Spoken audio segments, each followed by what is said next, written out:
right, Jacksonville Jaguars fans, welcome into Duval Daily, presented by GenJag.com. I'm Jordan Lugo. Thanks so much for being here Tuesday, November 4th. It's 4:01 p.m. as we begin recording here, and the trade deadline for the NFL has come and passed. The Jacksonville Jaguars made one trade. I had the over-under at 1.5. They made one trade. They acquired Jacoby Myers from the Las Vegas Raiders for a 4th-round pick and a 6th-round pick. They did not make another trade despite being rumored and reported to be heavily interested in bolstering their defense. Specifically, most of the mentions were of them potentially adding a defensive lineman, a defensive front player. I would have been really excited to see that. But the Jaguars did make a necessary move in adding a Jacoby Myers, in my opinion. So we're going to talk about it. Trade deadline special here. Really appreciate you being here. If you enjoy the content, please like and subscribe. You can also check out GenJag.com. Pick up some new Duval gear. Help support the channel. Look good while doing it. And I do apologize. I've got the phone open, just making sure there's no last-second news. We did get right at the deadline the Saints trading offensive lineman Trevor Penning to the Chargers. Chargers, as we've talked about, have been really, devastated with the offensive tackle injuries. Trevor Penning traded to the Chargers, so seems like the Jags will probably see him in a couple weeks when the Jaguars take on the Chargers in Jacksonville. But looking at what the Jaguars did here today, Jacoby Myers on an expiring contract, going to be 29 later this week. He'll be 29 on the 9th. Is that actually the day of the game? Is he going to be playing for the Jaguars on his 29th birthday? Sunday the 9th? Yes. Absolutely, he is. So it'll be a fun birthday debut for Jacoby Myers with Jacksonville playing against the Houston Texans. We'll see how much he's out there. Seems like it's going to be a lot, considering Brian Thomas Jr. dealing with a high ankle sprain. It is a low-grade high ankle sprain, so the chances are he won't be out very long. According to Adam Schefter, it's possible he'll play this Sunday. But even if he misses this Sunday, he shouldn't miss a lot of time. But you do have Travis Hunter out on IR for the next 3 games at minimum. Good news there is Ian Rappaport shared that the Jaguars don't expect him to miss significant time. They don't expect it to be a long-term injury. So he should be, according to that report, back this year at some point for a stretch run for the Jaguars. Jacoby Myers, though, comes to Jacksonville, 4th and a 6th-round pick. Final year of his deal. I want the Jaguars, and I expect the Jaguars, if Jacoby comes in here, right attitude, right mindset, plays the game the right way, to extend him and have him around for a couple more years at least as a veteran presence in the room. And he's not just a veteran presence. He is, plainly, the most consistent professional receiver that Trevor Lawrence has played with. He has a complete game. Now, is he going to test you with his long speed a lot? No. But he has pretty much everything else you could look for in a receiver. He can move the chains, he can catch the football, he can run routes, all that stuff. It's a big move for the Jaguars, a necessary move. Not only because they're injured at wide receiver, but also because even when they get fully healthy at receiver with BTJ and Travis Hunter, BTJ definitely expected to be back. Sounds like Travis Hunter should be back as well. Even with those guys back, he brings a skill set and a veteran presence that I think you were missing in that room.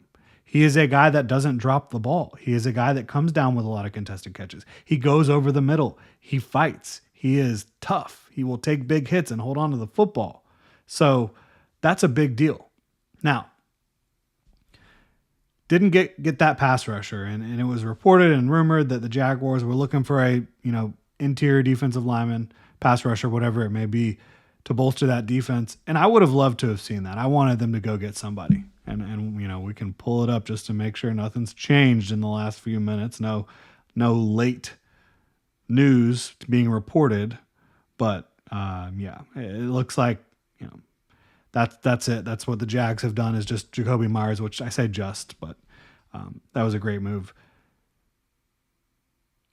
And one thing about Jacoby too, if a team signed him or traded for him to become their number one receiver for an extended period of time, I could see some eyebrows being raised, or if you traded a ton of draft capital for him, which the Jaguars did not. The Jaguars had 2 4th-round picks. They gave up 1. They also gave up a 6th-round pick. They have another 6th-round pick. They still have a 4th and 6th-round pick after making that trade. They still have a ton of picks outside of the first round next year. So not a lot of capital for the Jaguars, relatively speaking. And he will not be asked to go be this like dominant X number one receiver. He'll be asked to fit in with the offense, make plays when they're there to be made, be consistent, be where he's supposed to be when he's supposed to be there. And there's a lot of talent around him. Maybe not this week, but in the coming weeks, there will be, right? But even if the Jaguars added a pass rusher or someone else on defense, there are a couple things that they need, really, a couple things that they need to be able to accomplish over the next 9 weeks for them to reach their goals. They need to stop beating themselves. And there's a couple ways that, in my opinion, they really need to stop beating themselves. Specifically, the pre-snap penalties and the drops. And the Patrick McCarry holding calls. I mean, Patrick McCarry has gotten called for holding, I think, more than anyone in the league this year. It's just atrocious. But the pre-snap alignment issues remain a killer for the Jaguars, and so do the Patrick McCarry penalties. And the drops. The Jaguars lead the league in drops. They've led the league in drops since, as long as I can remember. They've been horrible with the drops, and that's, again, another reason why Jacoby Myers makes so much sense. He does the things well that the Jaguars receivers have not done well this year. They need to stop beating themselves. That would have been true regardless of whether they added a pass rusher or another defensive player or not. Even if they add this pass rusher, yeah, that's great, right? But you still have to stop shooting yourself in the foot all the time. You still have to stop leading the league in drops and penalties, right? Otherwise, no matter how far you go, you're going to end up beating yourself at some point. They also need to get healthy.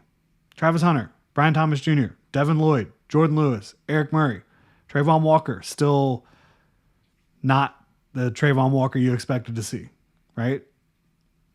A lot of missing pieces right now, important missing pieces.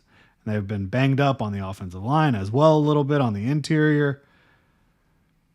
But if they can get healthy and they can stop beating themselves as much as they are, which again, you're going to have penalties, you're going to have drops here and there, but stop leading the league in both of those categories and get to maybe below average or average, and you're going to give yourself a much better chance to win games. And there's only one game the Jaguars have played in that they did not have a chance to win despite beating themselves. Like, they were not beating the Rams that day. They just weren't. It wasn't happening. And even in that game, I mean, they moved the ball pretty consistently. But I digress. Stop beating yourself. Get healthy. If those two things happen, I think the Jaguars can hang with just about anyone. If they don't happen, then I think they're going to come up short of their goals. I think their goal is clearly at minimum to make the postseason. If they can't get out of their own way, I don't think that's going to happen. If they can, I think they could make noise in the postseason. And again, get healthy as well. Now the Colts, they went all in for Sauce Gardner. Bold move. I think Lou Anarumo is a great defensive coordinator. I think that Sauce Gardner has the ability to be a great player. The Colts are a very complete team overall. Still don't really believe in Daniel Jones as a Super Bowl quarterback. We'll see. Jaguars have 2 big matchups with them later in the season. It's going to help determine what happens this year with both teams. Absolutely it is. Jaguars have the Texans this week as a divisional opponent. Will CJ Stroud play? Don't know. They still play the Titans twice as well, the Jaguars do. So the divisional matchups are going to be huge. And seeing Sauce Gardner in a Colts uniform, talented football team, they're going to be tough to beat. But I think if the Jaguars don't beat themselves and they get healthy, they can absolutely hang with and potentially beat the Colts. That's where I'm at. Let me know where you're at in the comment section below. If you enjoy the content, please like and subscribe, and y'all have a good one.